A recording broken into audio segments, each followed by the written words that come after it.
Welcome to a Foxy Tech Tips tutorial on enabling and disabling auto workout detection on your Galaxy Watch. If you find this tutorial helpful, please consider subscribing to my channel and liking the video.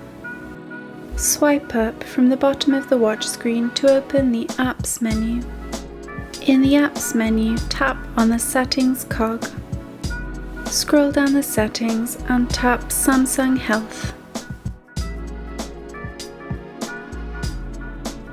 Scroll down to Activities to Detect and tap the toggle to switch it on or off.